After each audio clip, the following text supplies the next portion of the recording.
Bon, on demande ici de calculer la longueur de l'arc de courbe y égale ln de x entre les points x égale racine 3 et racine 8. Bon, j'ai fait ça par GeoGebra, mais je vais faire ça, les calculs bien sûr dans un petit instant au travers, voilà, ici, en présentation de vidéo. Parce que sur GeoGebra, c'est déjà été fait. Hein. Bon, j'ai placé, pour voir plus ou moins combien ça faisait, la réponse. Bon, je sais à comment en tenir. Bon, alors comment est-ce que je vais faire tout d'abord par GeoGebra, puis je fais le développement mathématique. Voilà. Là, on a l'exponentielle. Voilà. Ça, c'est la droite y égale 0 qui est l'asymptote. Enfin, x égale 0 qui est l'asymptote de logarithme népérien. Je mets là où il faut calculer la courbe, il faut aller de racine 3 à racine 8, c'est-à-dire de C à D. Voilà, je mets les pointillés comme ceci, pointillés là. Voilà. Donc il faut la longueur de l'arc de courbe de C à D, c'est ce qu'il demande. Bon, de racine 3 à racine 8 de ln. Donc ça a déjà été fait par GeoGebra parce que voilà, j'ai tapé longueur, la fonction c'est ln de x, et j'ai tapé les points CD. Bon, les points CD ils sont connus. Voilà, donc ce qui fait environ 1,2. Bon, je sais à comment en tenir, c'est-à-dire que je dois trouver 1,2. Bah, on va commencer les calculs pour tenter de trouver environ 1,2. Bon, c'est pas forcément un 2, hein. Bon, c'est pas, on va voir combien ça fera bon, après. Alors, donc on a logarithme népérien. Je rappelle que c'est une longueur d'arc de courbe. Longueur d'arc de courbe, elle est calculée au travers d'une intégrale, bien sûr, de a à b de racine carrée de 1 plus f' de x au carré, bien sûr, dx. Si je calcule par rapport à l'axe au x, c'est ce que je vais faire, c'est par rapport à l'axe au x. Alors f', c'est aussi dy sur dx. C'est la dérivée de y par rapport à la y de, par rapport à y de x. Bon, bah, ici, le f de x, y égale f de x égale, ici c'est le logarithme népérien. Voilà, c'est le logarithme népérien. Alors la différentielle de y, c'est la différentielle de f de x, c'est-à-dire la différentielle de ln de x, c'est-à-dire c'est 1 sur x.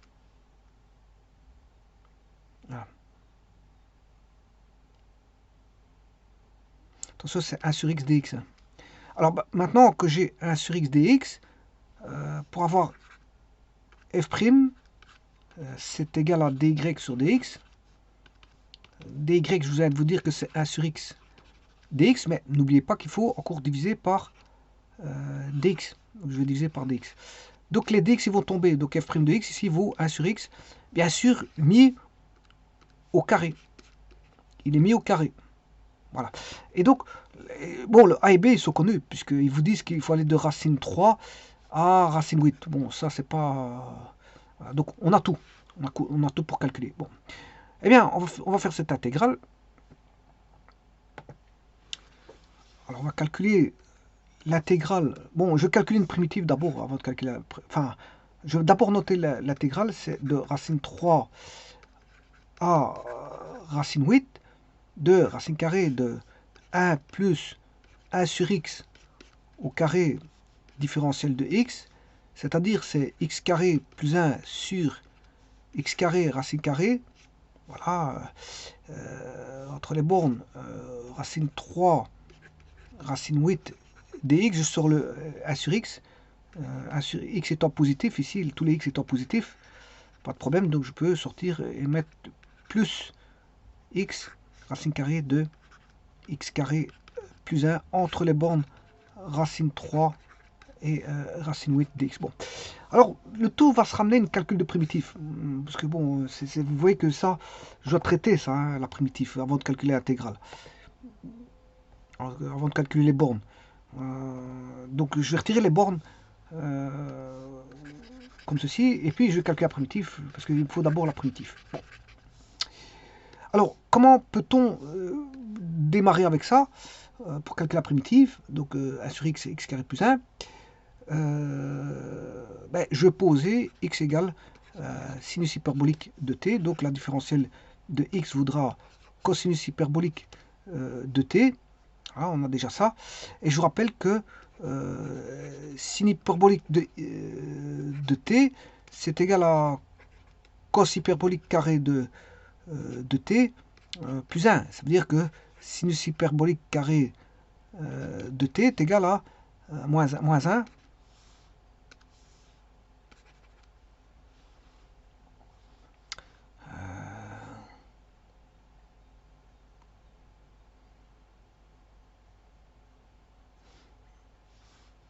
Est égal à cos carré hyperbolique de t.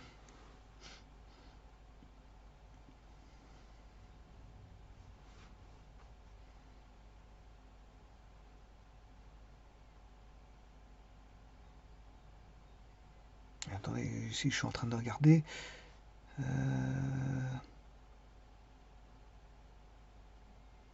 Non, ça c'est plus 1.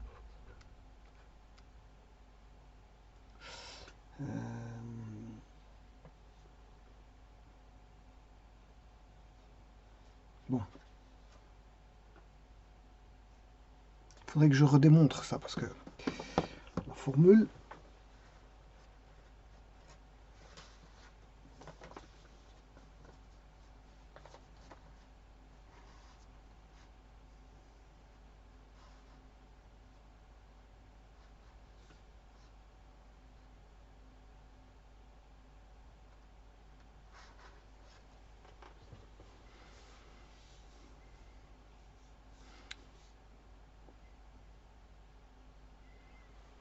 Bon, je regarde ça tout de suite.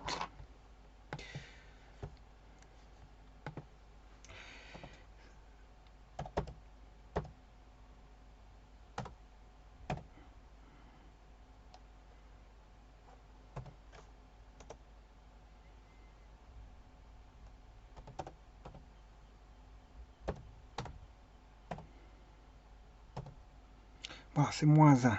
Voilà, moins 1 pour leur descente. Ouais, je l'ai redescendu. Donc c'est cos carré moins 1. Donc je sais pas ce que j'ai écrit. Oui, donc c'est bien ce que je disais. Je me suis bien trompé ici. C'est moins 1. Alors pas confondre avec la trigonométrie. Parce qu'en trigonométrie, c'est sin carré x plus cos carré x égale 1. Voilà. Ce qui veut dire que le sinus carré x égale cos carré x moins 1. Ça, c'est en trigonométrie. 1, je m'excuse, ici je me suis trompé. C'est 1 moins cos carré x.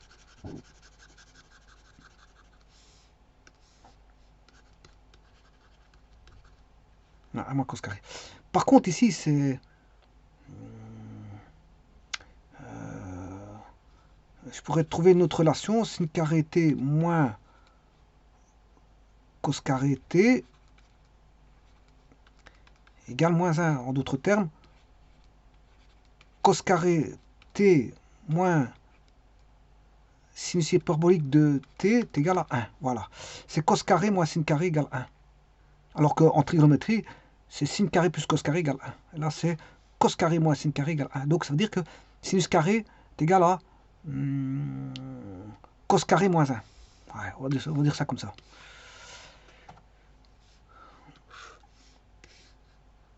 Donc, ça, je peux écrire.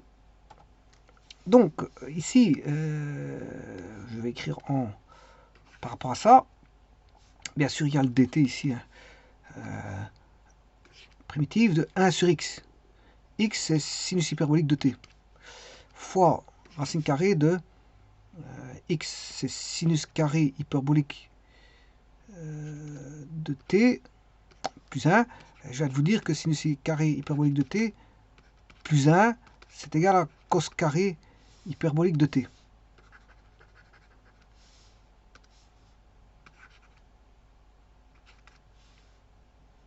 Voilà. Et n'oubliez pas le dx. Le dx, c'est cosinus hyperbolique de t, dt. Ce qui veut dire qu'on aura 1 sur sinus hyperbolique de t racine carrée de 1 plus sin carré. Ben, je vais vous dire que c'est cos carré hyperbolique. Cos carré, oui, parfois je l'écris avec CH. Bon, je vais l'écrire avec CH. Hein. Je vais mettre CH. Pour éviter, pour être plus court. Je vais mettre CH.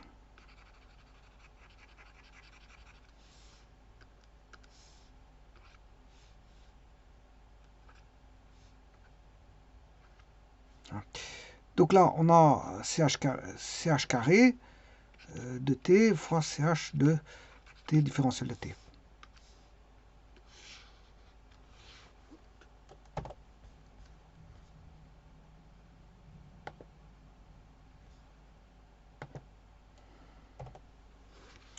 Alors, racine carrée de CH carré de t, ça va être CH de t.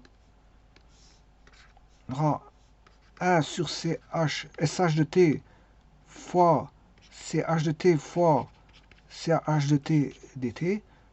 Là, on se retrouve avec du égal de CH carré de t différentiel de t sur du CH de t. Alors, je vais multiplier par haut et en bas par SH de t sur SH de t. On aura CH carré de t fois CH de t sur SH carré de t primitivé dt. Donc il faut que je primitive ceci.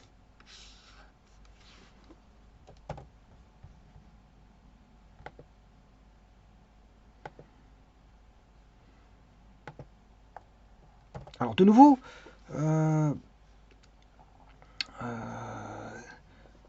je peux trouver le CH carré puisque CH carré c'est, d'après ce que je viens de voir, c'est cos carré moins 1. En hyperbolique bien sûr. Hein. Cos carré moins 1. Voilà, ça c'est sinus hyperbolique carré. On va rechercher cette formule. CH carré de t fois SH de t sur CH carré de t moins 1 primitif dt. Alors je posais U égale CH de t. Différentiel de U, ben, c'est SH de t, différentiel de t.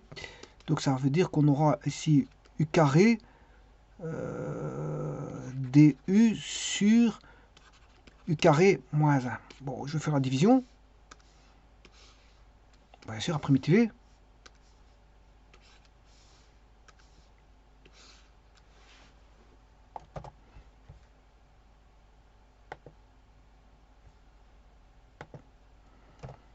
Je vais diviser U carré par U carré moins 1. Degré du numérateur est plus grand ou égal au degré du numérateur. Ici, il est égal. Parce que ça fait... Donc, je peux diviser.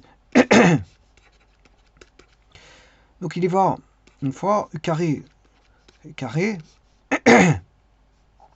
fois moins 1, ça fait plus 1. Et il va rester 1. Donc, la réponse, ben, c'est le quotient qui vaut 1. Le quotient, il est là.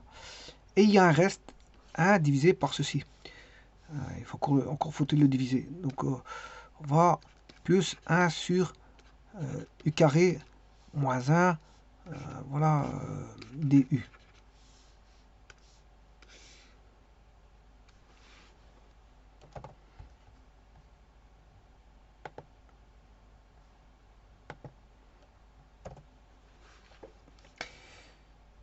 Bon, celui-ci. Alors je rappelle que c'est quoi l'intégrale? Vous pouvez faire une décomposition, mais je l'ai fait plusieurs fois. Cette primitive, c'est une primitive assez simple qui vaut moins 1 demi ln de u plus 1. Vous faites soit les fractions simples ou il y a une autre méthode qu'on peut appliquer. Voilà, bon, je peux vous dire qu'à force de l'utiliser, ben, vous saurez la connaître par cœur, c'est celle-ci. Ah, c'est ça. Voilà. Donc, ce qui veut dire que la primitive de 1 du, ben, ça fait u. On aura u. Et puis, vient cette primitive-là, assez simple à calculer, je vous le dis, par les fractions simples, ou autrement, il y a une autre méthode. Hein, ça va donner ceci. Donc, ça va donner plus 1 demi ln de u moins 1, moins 1 demi de ln de u plus 1 plus k. K étant la constante.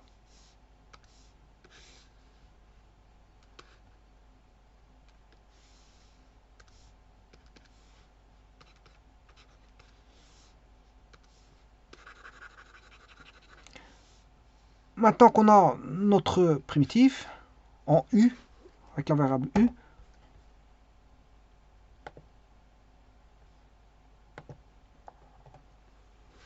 mais je vais repasser en variable que valait U.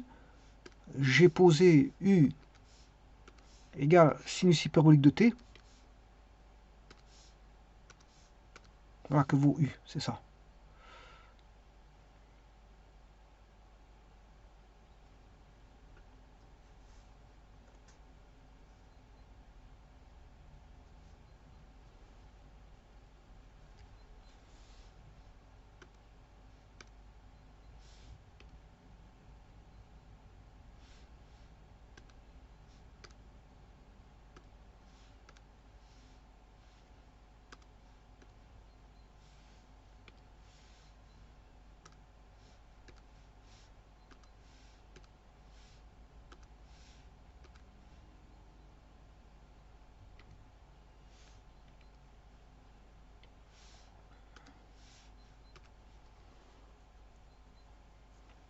Alors, donc ça c'est bien la primitive.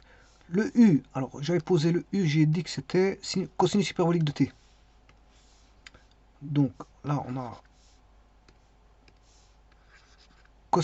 cosinus hyperbolique de T plus 1 demi ln de cosinus hyperbolique de T moins 1 moins 1 demi ln de cosinus hyperbolique de T plus 1 plus K. Alors le cosinus hyperbolique, voilà, la formule c'est ch carré de t est égal à ch carré de t moins 1. Donc, sh carré de t est égal à ch carré de t moins 1. Donc, ce qui veut dire que ch de t, bon, parce que je dois revenir en sh de t. Pourquoi je dois revenir en sh de t? Parce que j'ai posé x égale sh de t. Il ne faut pas oublier ça. J'ai posé x égale sh de t. Donc, il faut que je revienne à cette variable-là, x. Donc, je vais retransformer ch de t le ch de t que j'ai pas besoin en sh de t qui représente x. Alors ça c'est ch carré de t plus 1 racine carrée. Voilà. Sachant que le sh c'est x, donc on aura x carré plus 1. Donc tout ce qui va être ch, je vais mettre en racine carrée.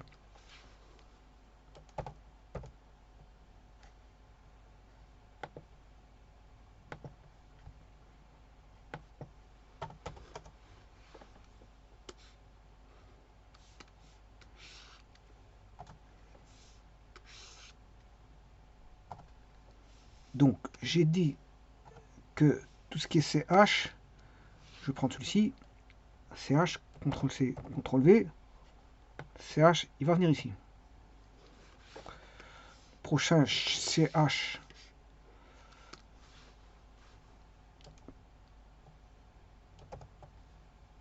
il vient là. Et le prochain, il viendra là, mais plus 1.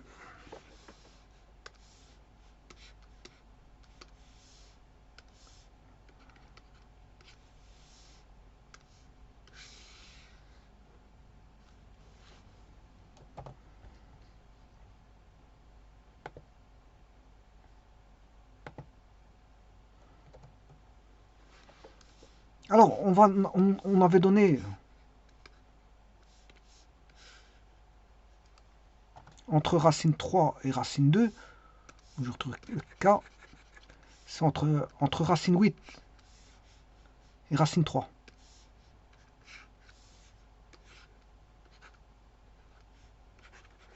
On va faire ça.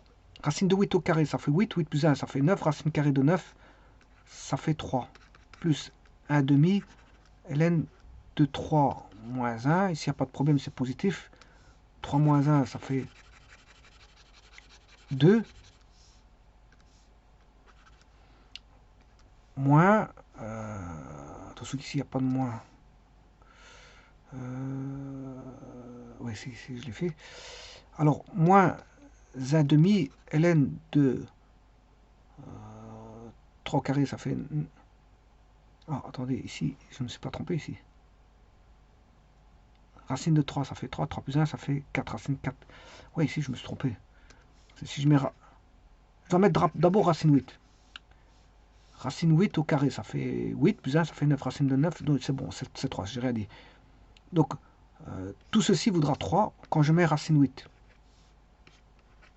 Donc, c'est 3 plus 1 demi, ln de 3 moins 1, ça fait 2. Moins 1 demi, ln de 3 plus 1, ça fait 4.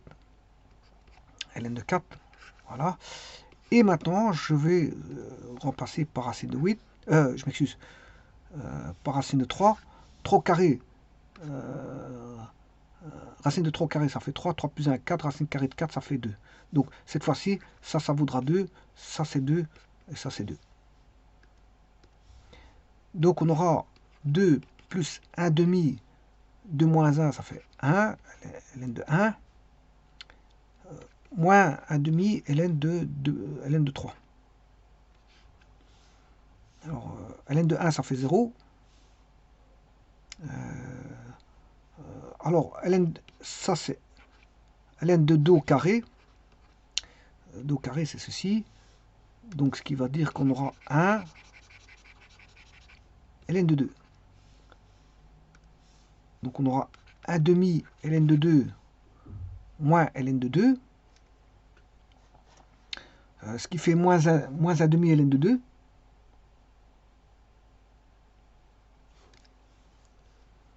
Alors, 3 moins 2, ça fait 1.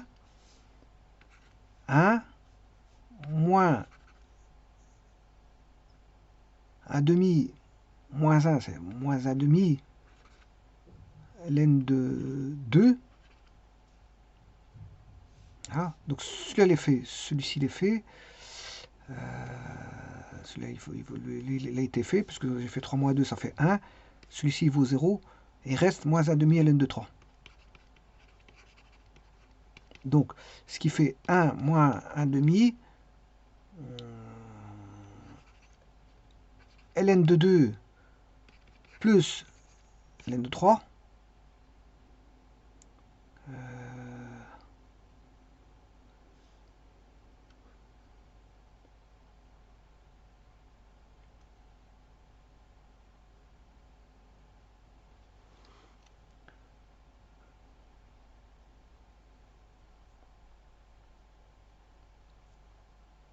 Ce qu'ici c'est moins par moins,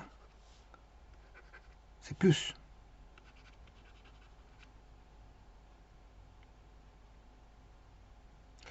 Donc je mettrai plus 1 demi,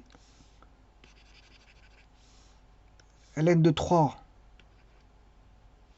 moins ln de 2.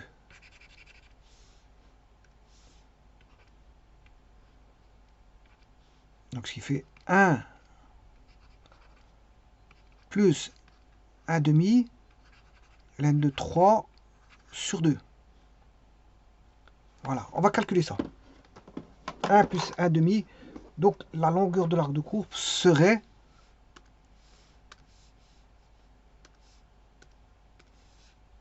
la longueur de la courbe y égale ln de x entre racine 3 et racine 8 pris en abscisse serait 1 plus 1 demi ln de 3 demi. Ou, si vous voulez, 1 plus 0,5 ln de 1,5. C'est la même chose. Bon, on va calculer ça. Je l'ai déjà calculé, je vous ai dit tout à l'heure, la réponse c'est 0... je sais pas ce qu'il est, longueur. Est-ce qu'il est longueur? Longueur, c'est 1,2. Bon, voyons voir si ça fait ça. 1 plus 0,5 fois ln de 1,5. Voilà, ça fait 1,2. Bon, attention qu'ici, si je le fais à la machine, j'ai plus de décimales. Hein. C'est normal parce qu'ici, j'ai pris que de décimales. Bon, on va regarder ici. Bon, si je peux le faire à la machine. Hein. Bon, ben, regardez, je vais traiter les décimales.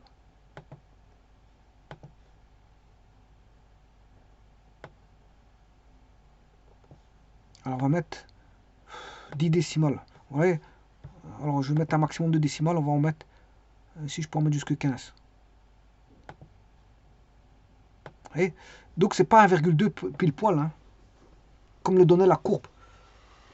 C'est parce que j'avais mis à une décimale tout à l'heure. Donc la longueur de la courbe, c'est ça. Alors maintenant, je peux faire une soustraction et voir l'écart. Qui dit mieux? Bon, moi, je fais plus confiance à ma réponse B, puisqu'elle est dire pile poil.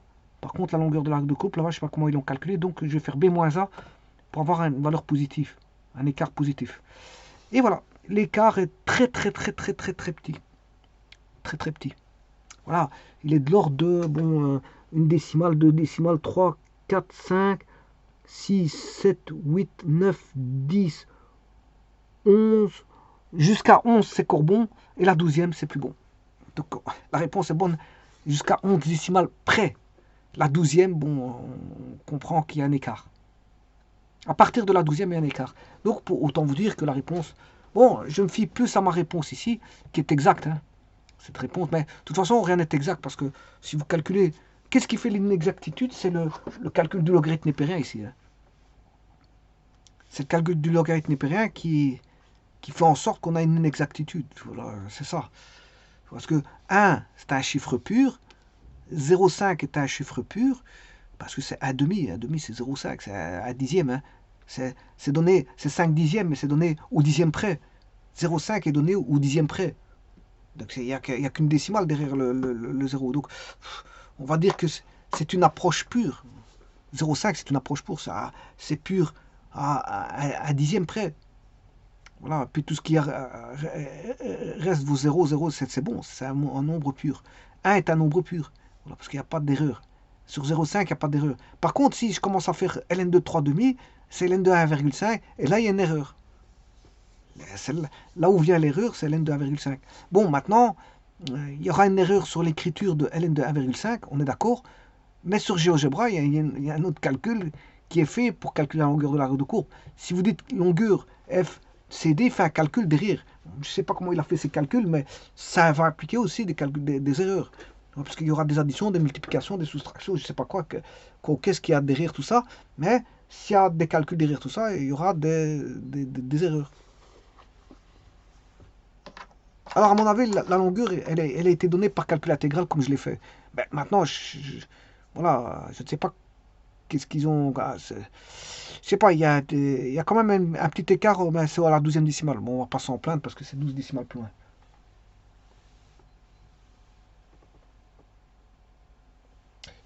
Je vous remercie.